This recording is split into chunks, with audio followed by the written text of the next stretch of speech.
Good evening. We're coming on the air a little bit earlier than normal because ABC News has just confirmed that the U.S. has launched a large military strike against multiple targets in central Syria. Retaliation for the deadly ambush killing two American soldiers and their civilian interpreter, a U.S. interpreter.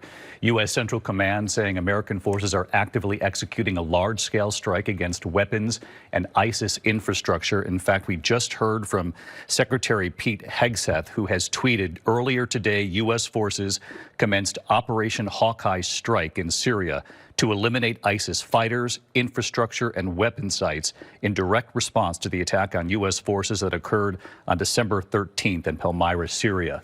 A U.S. official telling ABC News tonight the strike involves fighter jets, attack helicopters, artillery, dozens upon dozens of targets. The operation aimed at delivering a significant blow to ISIS remnants, ISIS infrastructure, and eliminating ISIS weapons. The strikes are targeting multiple locations in central Syria. Prior to the airstrikes, U.S. partners in the region with U.S. support led 10 operations resulting in the capture or killing of 23 ISIS operatives. These operations were a prelude to the current large-scale strikes now underway tonight. And as I mentioned, this all comes after last Saturday, Sergeant William Howard and Sergeant Edgar Torres Tovar, both of Iowa, and their U.S. interpreter were all killed by a lone ISIS gunman. They were the first U.S. combat deaths in Syria since 2019 and since the fall of President Bashar al-Assad. President Trump attending their dignified transfer on Wednesday. He previously vowed ISIS would be, quote, hit hard for the ambush. I want to get right to our chief White House correspondent, Mary Bruce. She's live at the White House tonight. Mary, you have more of what Secretary Hegseth has said at this hour.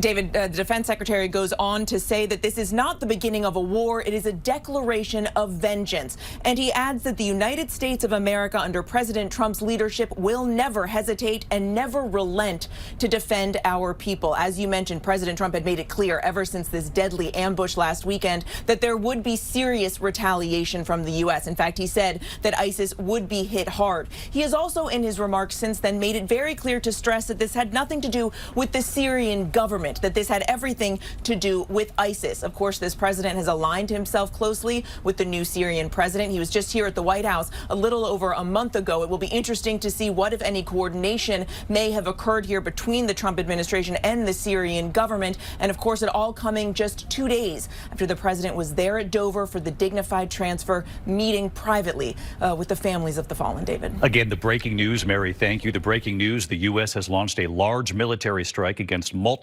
targets in central Syria at this hour.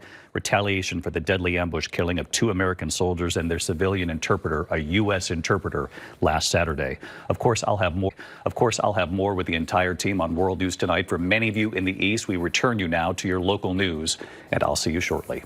Good day.